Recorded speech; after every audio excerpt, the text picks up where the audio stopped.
Welcome back to another edition of Football 24/7. He's John McMullen, and I am your humble host, Tone DeShields II. Make sure you guys continue to support JAKIB Sports and smash that like button, remain engaged in the content, and also make sure you guys are continuing to subscribe and watch all the content, man. You know, this channel is growing fast, and make sure you're on the right side of history. I hope you guys enjoyed the post-game show last week. Well, earlier this week. It was a Monday game, right? It was amazing. Yeah. Right, exactly. All my days are running together, John. Like this is insane. I can only imagine, what you're feeling, constantly being on the beat. Yeah, it's that the short weeks are tough. Well, night games are tough, but it is what it is. And I advocate every game be played at 1:00 on Sunday, but prime time doesn't agree. I got to admit, though, the NFL kind of botched that overlap of games with the Bills and the Eagles and Vikings. I wasn't a fan of that at all. I'll be honest. No, I mean, I don't like the overlap anyway, but the two games on Monday night, they, for some reason it was week 2 this year instead of week 1, but at least it's got to be an East Coast, West Coast game. That part doesn't, if you have the Eagles, Vikings at 7:00, you have Las Vegas, Arizona, for instance, a West Coast game. That would make more sense, but they don't care. Of course they don't. It's about that bottom line, right? So, let's get right into the content, man. Eagles are coming off a very big victory against the Minnesota Vikings. Jalen Hurts was as sharp as we've ever seen him. And this week they have the Washington Commanders, and this is a big game for obvious reasons. The Eagles face off against Carson Wentz, their former quarterback, and Carson Wentz, his exit wasn't the smoothest, right? It was a bit tumultuous. And I have to ask you especially, right, because you've covered this closely. What do you think the gravity of this game is for Carson Wentz? And on top of that, who do you think needs this game more to go their way, Jalen Hurts or Carson Wentz? Definitely Carson from that perspective. I mean, Jalen's a young quarterback. Jalen really had nothing to do with any of the controversy. If there was, even if you want to call it controversy, the angst, I mean, he didn't ask to be chosen by the Eagles. The Eagles drafted him number 53rd overall. I don't think it's any, people talk about there's no, and Carson said this week, you have to treat it like another game. It's not like another game for him. It is like another game for Jalen Hurts. I mean, to me, there's no extra emphasis from his perspective. Carson was once the face of this franchise. It was June of 2019, not that long ago, where they gave him the biggest contract in franchise history. So I think there's a lot of revisionist history since then. They drafted Jalen Hurts to be a cost-effective backup because they paid so much money for Carson Wentz. And he had, he was injury prone. He did not finish the 2017, 2018, or 2019 seasons, 3 consecutive years. Now, 2019 was the concussion in the playoff game, but still, right. 3 consecutive years. So, we need a good backup who can potentially go in and win some games for us in case Carson goes down. That was the plan. Obviously, it went awry. And it looks like at least early through 2 games, the Eagles kind of lucked out and maybe got a good starting quarterback. And it's still early. There are going to be tests for Jalen Hurts. There are going to be hiccups. This team's not going to average 470 yards a game. He's not going to throw 84% every week. There are going to be difficult times, but it's worked out nicely for the Eagles, but that doesn't mean it worked out as planned for the Eagles. Yeah, that's a good point, right? When you think about it, the Eagles that situation failed, right? They gave up a lot of money. They invested a lot of money in a quarterback that ultimately ended up not, playing out his contract. with the Philadelphia Eagles. But now he's with Washington, right? And this is a really interesting matchup, just from the perspective of obviously the nuance, the storylines, stuff like that. But when it comes to the Eagles' game plan, how should they attack Carson Wentz? We are very familiar with Carson Wentz, right? You are, the city is. But what do you think should be the Eagles' game plan when it comes to limiting Carson Wentz's play and that Commander's offense? Well, I think with Carson, you have to sort of, make sure you give him an opportunity. I think the biggest fault Carson really has always had is won't give up on a play. Um, there's a lot of times where, you know, 2nd and 10 or even 3rd and 10 is better than an interception going back the other way. Even if you have to punt the football, too often he tries to push the envelope. People have called it hero football, tries to make something out of nothing. Um, and, he'll give you an opportunity to make some plays, and the Eagles have to make them. So when they're presented with those opportunities, whether he's holding on to the football too long in the pocket, potential strip sacks, Eagles fans are familiar with that. Whether it's throwing the football too late, susceptible for an interception. We saw Darius Slay not last week, on Monday. Um, the Eagles have some playmakers on the back end. Devontae Maddox with an interception as well. As Chauncey Gardner-Johnson gets more comfortable, he's a playmaker. He can make some plays. James Bradbury, we know, can make plays. So they should have an opportunity to turn the football over. And from Carson's perspective, he pushes things against teams he doesn't have a history with. I mean, he's going to push things. He wants to beat the Eagles, and he's probably going to be even more susceptible to pushing things a little bit too far. Eagles have to take advantage of that. Yeah, I actually would agree with you. The emotion of the game, I can only imagine what the emotions are going to be when he actually comes back to Philly. But just in this first matchup, the emotions are going to be running high. So, do you anticipate, I guess, a similar game plan that they employed or deployed against Kirk Cousins? Do you expect a similar game plan to be used against Carson Wentz? No, I think the Eagles' game plan. In fact, I know the Eagles' game plan was more Justin Jefferson centric than Kirk Cousins centric. The Eagles were really concerned about Justin Jefferson. Rightfully Um, so. yeah, and they wanted to do everything possible to stop him. Um, and that a bunch of different things, Slay on him for the majority of the time, but also, you know, blitzing a little bit more than they normally do. Kirk Cousins to get him to get rid of the football, be uncomfortable, get him off platform, and it worked brilliantly. It's one of the worst games I've seen Cousins play. Um, it it was a great game plan, but things change from week to week. And I asked Jonathan Gannon that, because everyone is like, they changed their defense from week.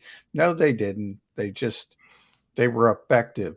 And when when you're in situations where it's 2nd and long, 3rd and long, you have more opportunity to be aggressive. Um, And Fletcher Cox, I got video of him saying that's why I asked Jonathan Gannon today, because Fletch said, nope, didn't do anything different. The situations just presented themselves. Um, if Washington is a lot of 3rd and shorts like Detroit was, those situations don't present themselves, and you can't be aggressive. You'll see very few teams blitzing on 3rd and short for good reason. And if they do, it might be 3rd and half yard. It might be 4th. That they're run blitzing to try to stop a quarterback sneak or something of that nature. Um, but especially against veteran quarterbacks, when they only have 2-3 yards to pick up, that's really, really difficult to blitz and get that done. Yeah, I was thinking, like you said, against the Vikings, their sole game plan was to limit or hinder Justin Jefferson. In Washington, they have a guy by the name of Terry McLaurin.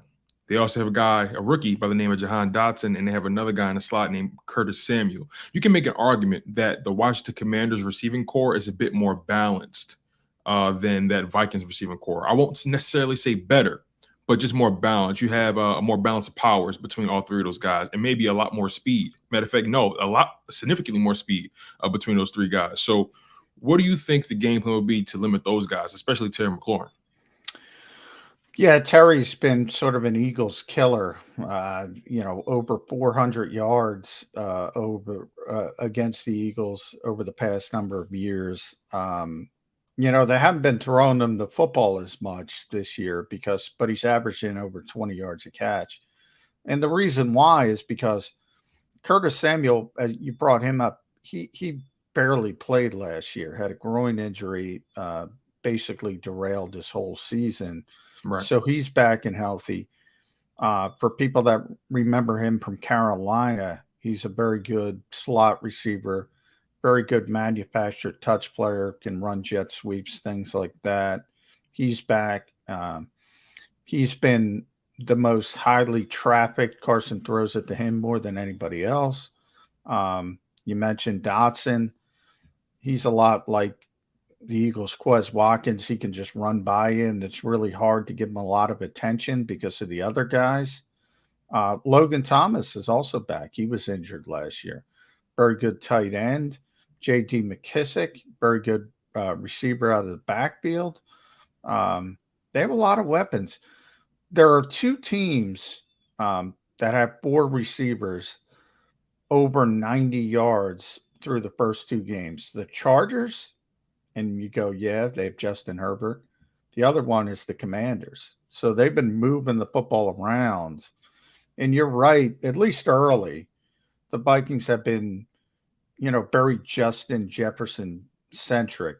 In the past, I mean, Thielen's had great seasons. Yeah, a big red zone threat. Yeah. Yeah, but they haven't, they haven't, for whatever reason, with the new coaching staff, they've been, heavily tilted towards Jefferson.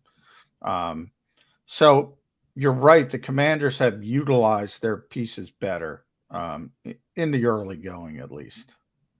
So switching to the other side of the ball, what do you anticipate the Eagles' game plan to be offensively? How do you expect them to deploy Jalen Hurts and those guys? Man, they're number one in offense. They're number one in the entire. They're doing 470 yards a game, and they think they left a lot on the table. I mean, wouldn't you say so though? I would and I wouldn't. I mean, against Minnesota, yeah. I mean, they let them do whatever they wanted. Against Detroit, no. I don't think they left much on the table. In fact, I think they did more than they should have done because Jalen Hurts kind of carried them across the finish line. Good point. So we've only got 2 games, 1 yes, 1 no. But I can guarantee you this. At the end of 17 games, they're not going to be averaging 470 yards a game. So, but I mean, they're going to be tested, and it might start this week because division games tend to be tighter than people think. Teams are very familiar with each other. Looked like Detroit wasn't prepared. Looked like Minnesota definitely wasn't prepared. Washington knows the Eagles a lot better. We'll see how it shakes out, but it might not be this week. It might not be next week against Jacksonville. I don't know when it's coming, but it's coming. Somebody's going to test this team offensively. But right now, it's kind of All right, where's Jalen Hurts? Is he feeling it throwing the ball? If he's not feeling it throwing the ball, you go to the RPOs. Really difficult offense to deal with, but yeah, 470. That's pretty optimal. I don't know if you can get much higher than that. Yeah, what I keep hearing is the fact that this Eagles team is hard to prepare for. It's hard to simulate what they actually do in live football games because of the RPO factor, because of Jalen Hurts proving that he is trending towards being a viable dual threat quarterback, and then having a versatile receiving group. AJ Brown, a guy that can go over the middle fearlessly. Devontae Smith, a guy who's a pure route runner. Quez Watkins, a guy who could take the top off your defense. Do you have Dallas Goedert, a guy that can do damn near anything on the field? That begs the question, or that brings up the topic, right? There's a lot of hype brewing around this Eagles team, especially the offense. And, some consider this team to be a top 4 team. Me, I'm not really there yet. I still would like to see them stack these games together. But I'm curious to know what's been your evaluation of the Philadelphia Eagles thus far. Do you think it's justified to call this team as dangerous as they've been referred as being? Well, they're dangerous. I mean, I guess that depends. I've been joking all week. I mean, Nick Sirianni is now the second for Coach of the Year honors. If you look at all the betting lines, Jalen Hurts is third for MVP. Third. Let me say that again. Third for MVP. You sound like you believe it, John. Jalen Hurts is above Aaron Rodgers for MVP. The 2-time reigning MVP, by the way. 10-1 to win the Super Bowl. I mean, that's not value. It used to be value at 45-1. It's not value. I will say that. Well, good thing I'm not a betting man. Yeah. Well, I mean, look, they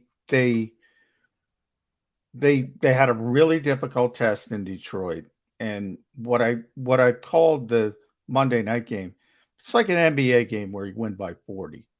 Like, that didn't tell me anything. The Monday night game, it really didn't.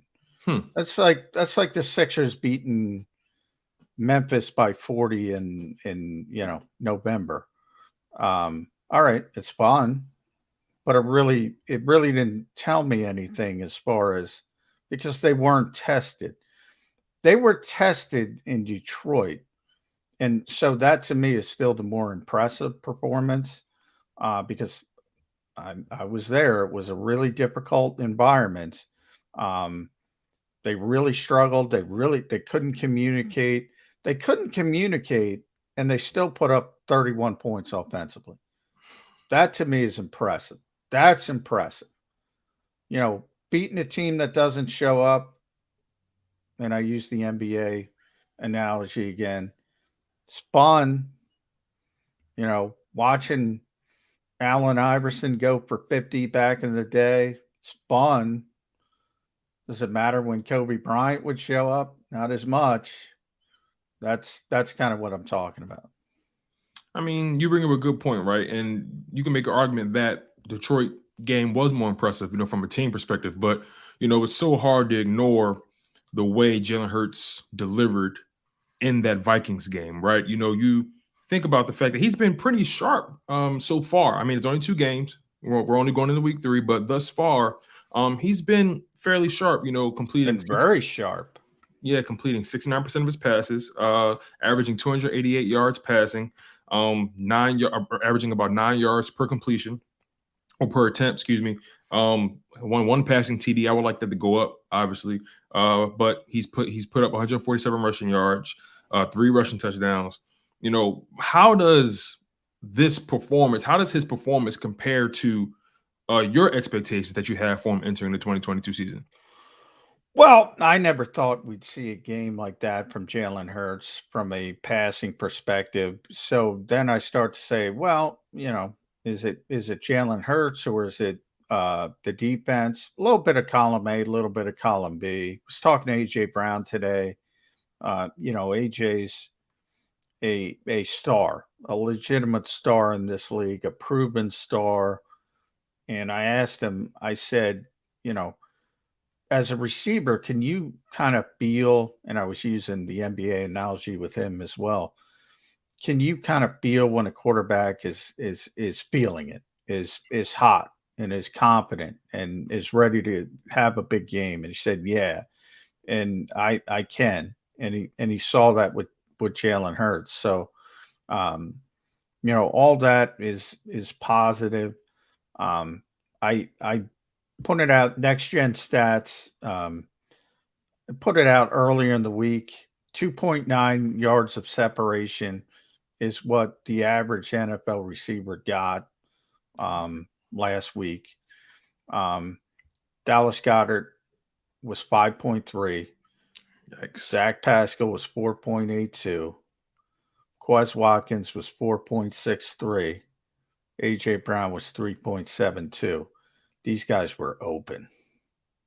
It's ironic. I think Jalen Hurts' two best throws in the game didn't count. Well, one was incomplete. I would agree with you on that, 100%. The Dallas Goedert pass, which he threw, brilliant pass, and there was a late breakup. About the only time a defensive back got near an eagle all day. And then he was rolling left, which has always been sort of his kryptonite. And he threw a dime to Quez Watkins for about 30, 35 yards. Got called back for a penalty. Now, again, poor coverage on the play, but that was an impressive throw. So I don't know. Like, I'm old, so I remember when Willie Burton scored 53 for the Sixers.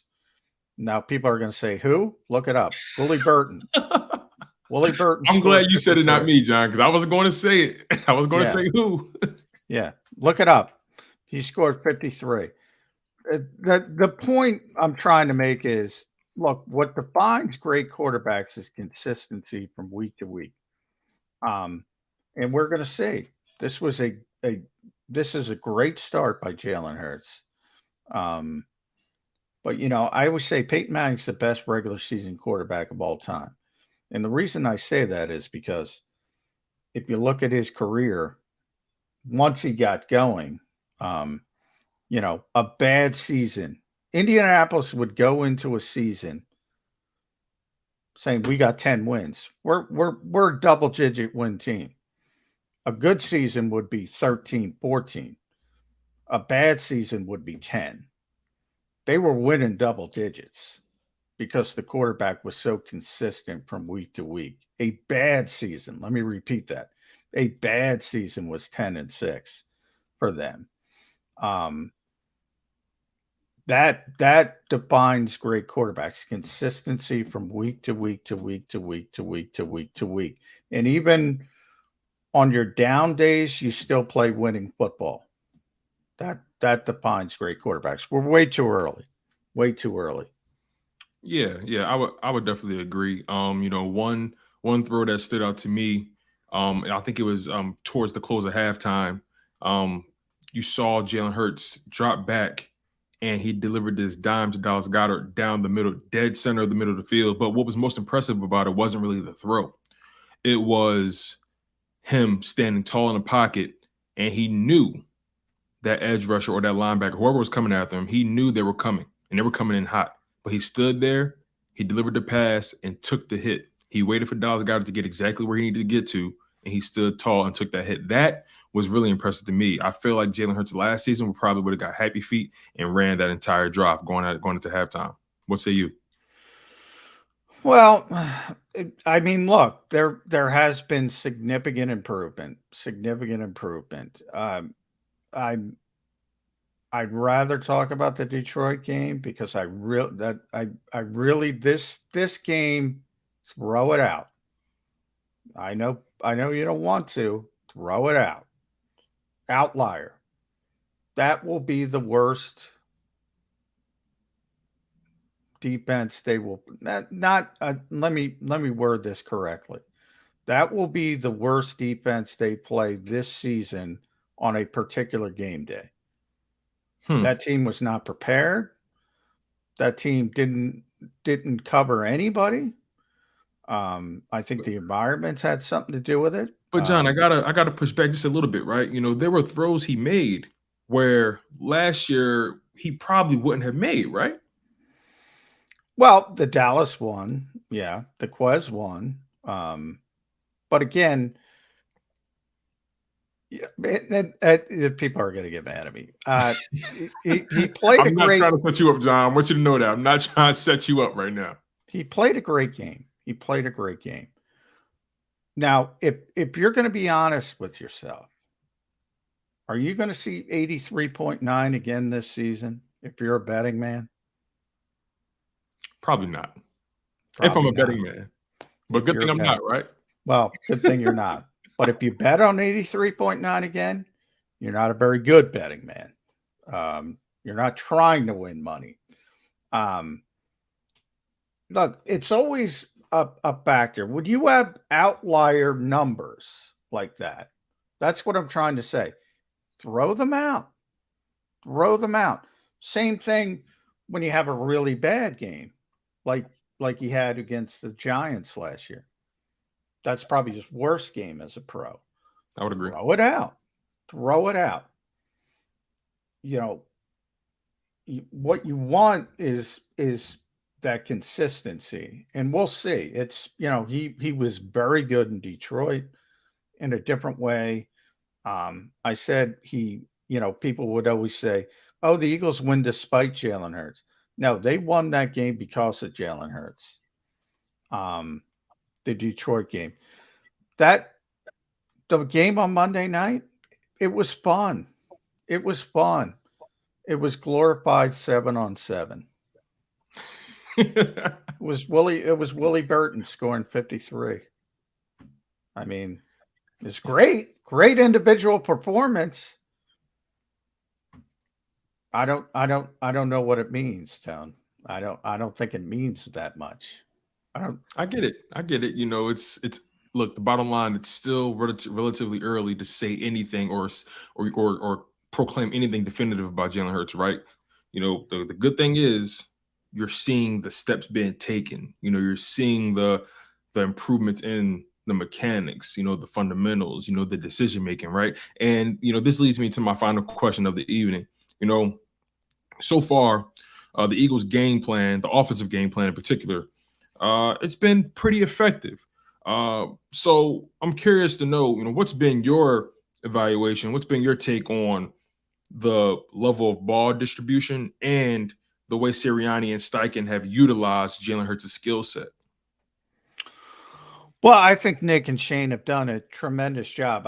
I think, you know, a lot of coaches talk about, and Jonathan was talking about it today, game plan specific. The Eagles are game plan specific for their opponents on a particular week. I don't know if that's necessarily the case with a lot of other teams, to be honest. They just play what they play. And I do think the Eagles, and we saw it last year when they shifted gears mid-season offensively. It sounds cliche, but Nick has proven to this point in his young coaching career that he will do what it takes to win a football game. And if that means throwing it 50 times, he'll throw it 50 times. If that means running it, the quarterback 20 times, 17 times in Detroit, he'll let the quarterback run it 17 times. So I think they've done a wonderful job taking advantage of what Jalen Hurts does well. And I think it shifts from week to week. They're not going to be a drop back pass. I coined this term a few weeks ago, and I believe it. Everybody, the Eagles got to be run first. The Eagles got to be pass first. The Eagles are Jalen Hurts first. What's he doing well? You know, and it's almost like you get through the openers and say, is this going to be a Jalen Hurts passing game, or is this going to be a Jalen Hurts RPO stress the run defense game. And you kind of feel from there, and the Eagles, go and they take advantage of what they need to take advantage of. Hey, you guys heard it here first. That's John McMullen. I'm Tony DeShows II. You guys are locked in on football 24/7. Look, at the end of the day, right? This is still very, very early in the 2022 NFL season, right? We made it through week 2, and now we're entering week 3, and there's about 15 to 16 more weeks to go, right? There are 15 games left to be decided for your Philadelphia Eagles, and a lot of things can happen. Injuries on either side of the ball, right? Or there can be unforeseen circumstances. A bad game is brewing somewhere. It's going to happen at some point. But what needs to be understood is that this team is, as it appears, trending in that right direction. And they're giving you a lot to root for. But ultimately, we're on a game-by-game basis with Jalen Hurts. He has to be able to stack these days. He has to be able to stack these games. Otherwise, it's all for naught. Like John said, the best quarterbacks do it consistently. Should we expect 80% completion percentage every week? No. Like John said, you wouldn't be a smart betting man. But what you should, at the very least, expect is consistency. And that can be consistent decision-making, being consistent with protecting the ball, being consistent with reading the defense and things like that. You want to be able to see him stack these days and stack these reps, and that's when we're going to see or get the best out of Jalen Hurts. John, any final thoughts before we close this thing out, my man? Yeah, I talked about Peyton Manning, and that's from I just looked it up. From 1999 to 2014, so 15 seasons, 14 of them, his teams won double digits. Yeah, 1, 2, I'm counting them up. 1, 2, 3, 4, 5, 6, 7, 8, 9, 10, 11 times his teams won at least 12 games. Wow. That is absurd.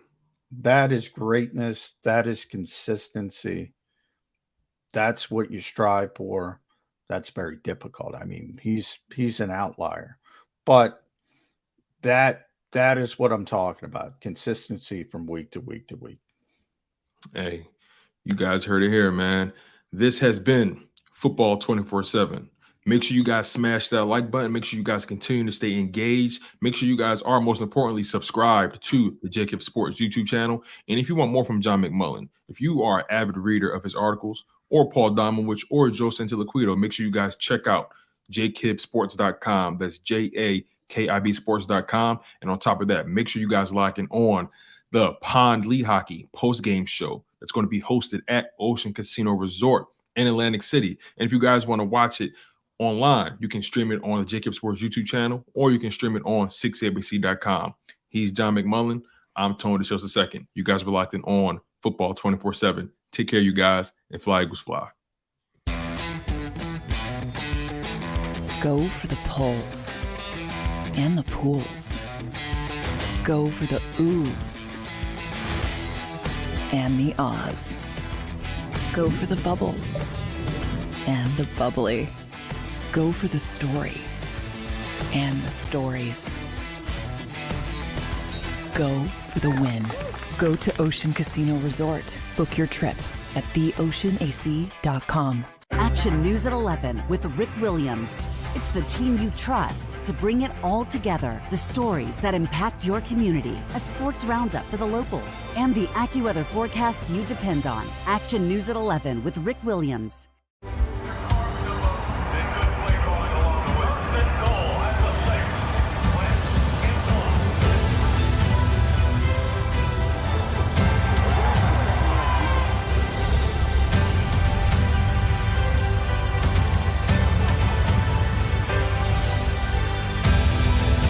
Field of life, First Trust Bank is there for you. Champions on 3. 1, 2, 3. Because Philadelphia dreams